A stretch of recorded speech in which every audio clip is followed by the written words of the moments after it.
people crowded into Nelson Street in the heart of the event for the fun of the fair. The big turnout was good news for those who organised the fair. All proceeds will go to Newcastle's only youth refuge, which is located Cranky in and tired. The refuge is an urgent need of money to pay for repairs to the temple and for basic living equipment. The fair also gave a boost to local retailers and emphasised the strong sense of community spirit that is evident in the area. Aside from the bands and the shopping bargains, a big attraction of the fair was the parade. There were a few animal friends for the children, and the Newcastle Police Citizens Brass Band showed why they were such a success on their recent tours in Europe. Thanks to the big turnout, the winter fair seems almost certain to be held again.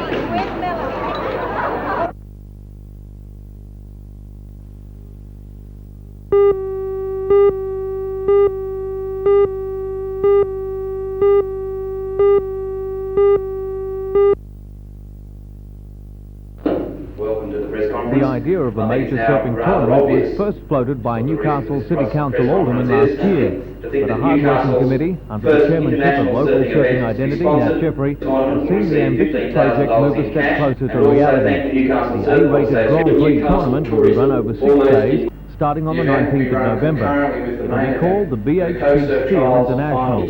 BHP has poured in $80,000, as the winner to receive $15,000 and a Suzuki Sierra from Parkfield Suzuki. Newcastle manager of BHP, Jack Risby, says through the tournament, the international spotlight will fall on Newcastle. So we're delighted to be involved, and we wish everyone every success for that week. Nice to see Mark here today, and I'm sure there are a lot of young budding champions out there just waiting for this week to happen. Promotion of Newcastle Tourism NBN Limited and Newcastle City Council have accepted the task of organising the event. Further, the council has offered $30,000 to back the project. Town Clerk Barry Lewis says it offers a chance to showcase the city and put to rest the smoke and grime image. Coca-Cola has put up a further $20,000 to sponsor the Coke Surf Trials, which will be run on Sunday the 24th of November. The world's leading 32 professional men's surfers are all expected to attend. Former world champion Mark Richards was the first to sign up at today's official launch.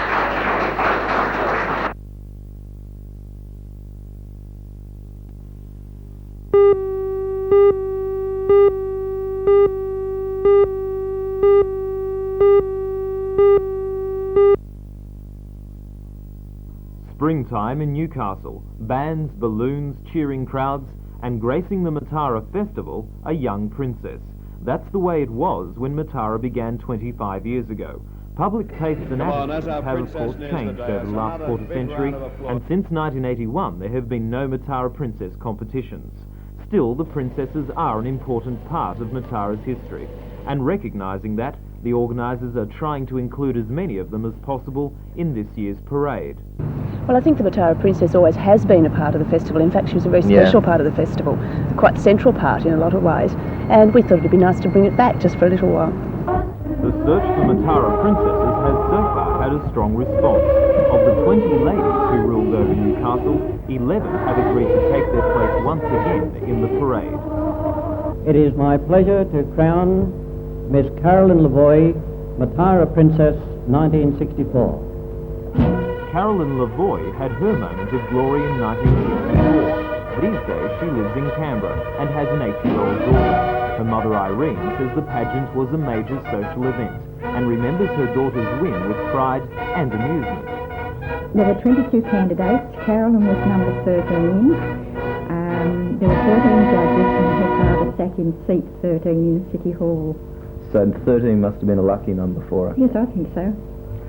Contacting some former princesses has proved difficult for organisers. One lives in Alice Springs and another apparently in Dallas, Texas. Closer to home is 1976 winner Carol Ireland, who now works for the Warren Druin Corporation in Newcastle.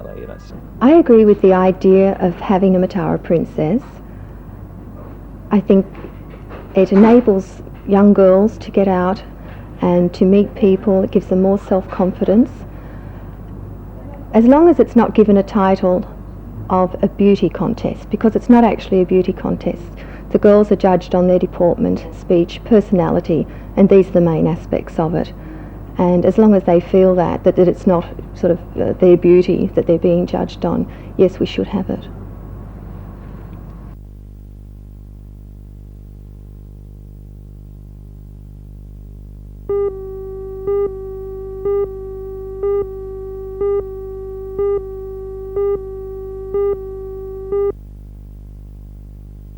Newcastle artist Phil Wadsworth is involved in the International Shadow Project, which was established in New York 3 years ago.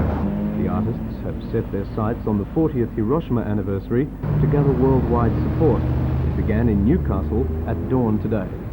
Well, it's been done simply as a memorial to the people that were vaporised by the bomb when it went off at Hiroshima the same time 40 years ago. And how have police reacted to you painting all over the footpaths? Well, they've been very good, really. Since there was no real complaints, they let us keep painting. We were painting only in places that weren't private property or roadways, places that people wouldn't object to. And what are you painting with? We're painting with a clay slip that will wash off probably in the next rain.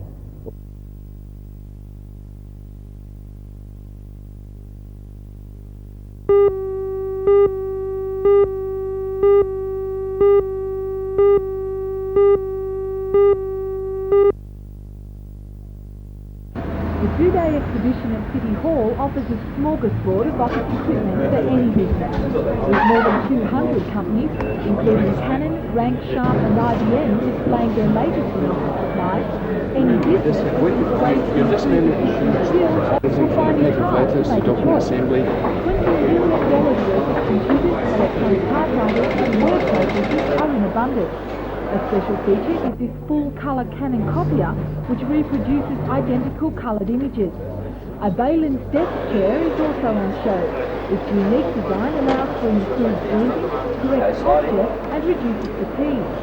Organisers the expose, David Kyle, says that although the display is centred on business people, all those who work in the office can benefit from the show.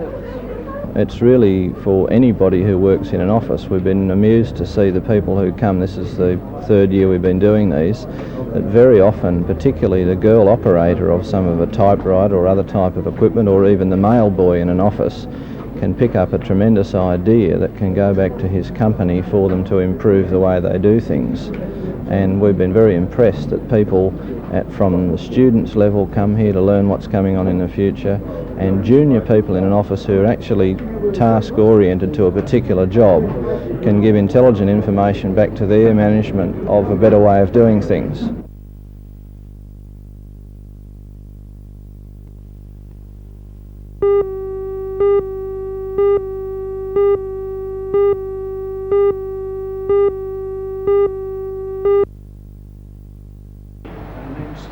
The association aims to represent the interests of manufacturers on domestic issues, but more importantly, act as a focus for mining equipment exports.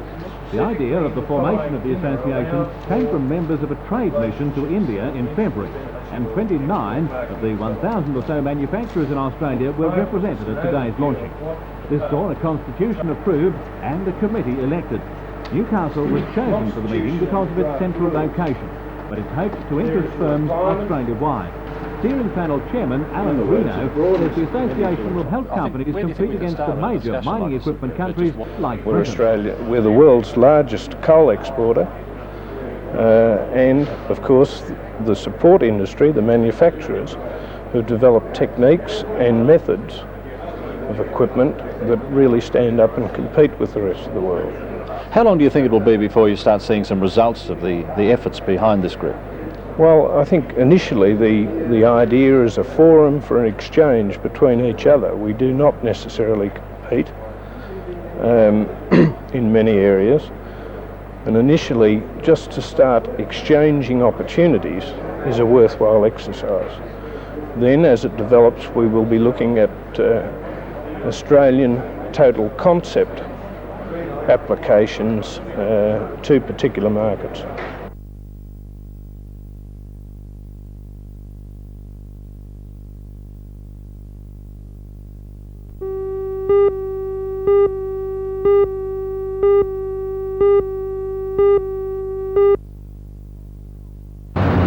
While most vaporisers might focus on Belgrade and Northern New South Wales, another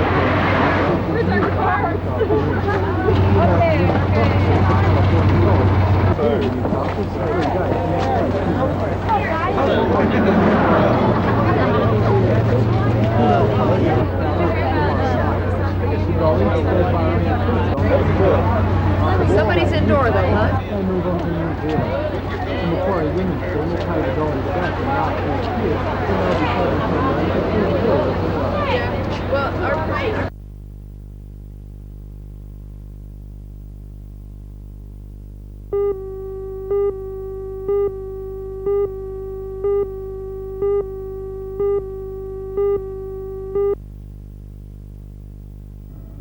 The washery has not operated since it was completed in May this year.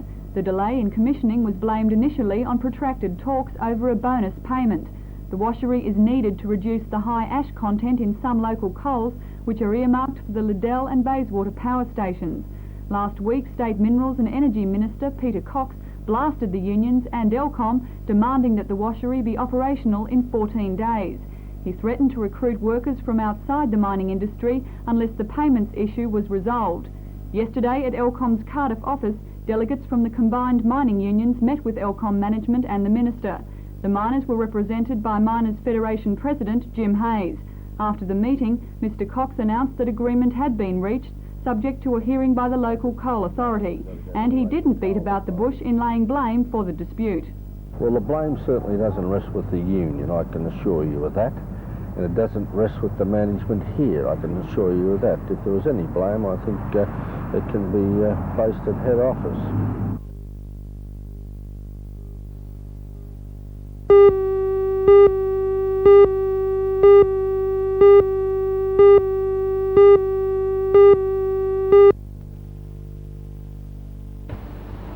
The drama began at the Wallsend Hospital at around 10 o'clock this morning, when workmen noticed that a huge crack had developed around the smokestack about 10 metres above ground level. The stack was swaying dangerously in the wind, and the section about 17 metres long above the crack threatened to collapse. There was danger to the patients in nearby casualty and workers in the hospital's laundry if the 2-tonne smokestack fell. Hospital authorities moved quickly to avoid a major tragedy and shifted all patients from casualty and closed down the nearby laundry. We think we'd be criminally negligent if we hadn't taken the action we've taken to remove the casualty and close down the laundry. Our attitude is that we're here to look after people and not to run them at risk by subjecting them to the probable collapse of a chimney. In the early afternoon, the chimney was still swaying precariously, and a crane and a cherry picker arrived to begin the delicate task of lopping it off above the crack. Their efforts were hampered by the strong winds, and after many tense moments as the men worked to secure the smokestack to the crane, the danger was over. With the chimney secured, the men cut around it from the crack with an oxyacetylene torch. Then they lowered the massive metal chimney to the ground. The job of removing the smokestack was completed at around 2 o'clock this afternoon, and then it was time for the staff of casualty and other areas affected to move back and resume normal operations.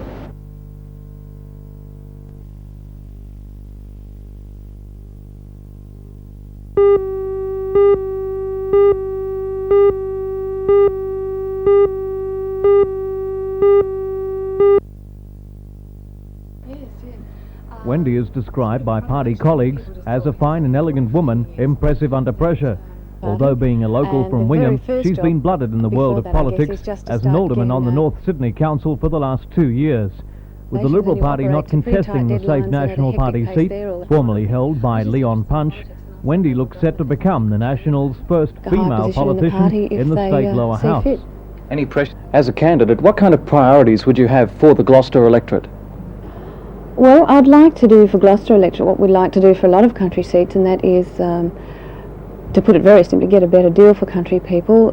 You would have heard there's been a lot of publicity about farm incomes, for example. They're very low, something like $7,000 was the average last year. Costs are a big factor to not only farmers but to small businessmen in the country. There's a lot of problems such as road funding and roads, which I think are the lifeblood of the state and a nation, and that's always a problem for country areas. So there are a couple of the very local issues that I'd like to get stuck into straight away.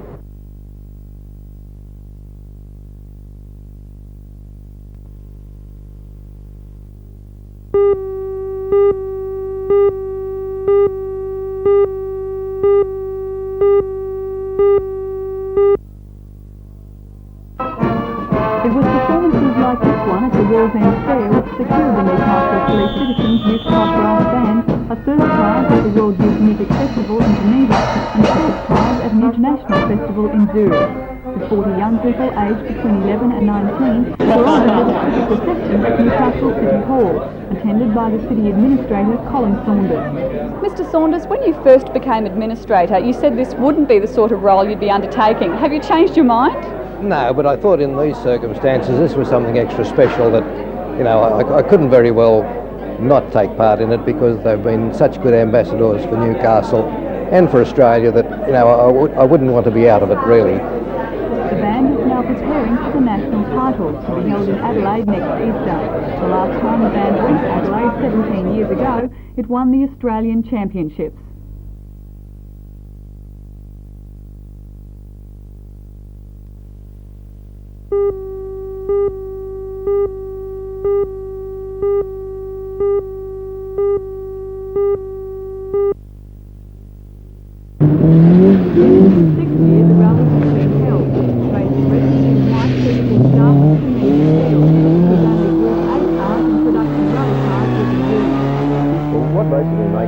Is that the engines are a little bit more standard than what we used to have in our rally classes in Australia before. In years past we had a Group G cars that were virtually open slather as to what you could do as far as engine modifications are concerned. With Group A, the modifications are limited to whatever the manufacturer produces as a upgrade to the original car. Until 6 years ago, the main rally event in Australia was the Southern Cross Rally, which died out due to high costs and lack of interest by sponsors. Organisers of the Rally of Australia hope the introduction of Group A will attract more international interest. And once lead-free petrol is commonplace in Australia around the end of 1986, car companies will be importing vehicles for sale to the public which are as powerful as these. It's hoped this will boost public interest.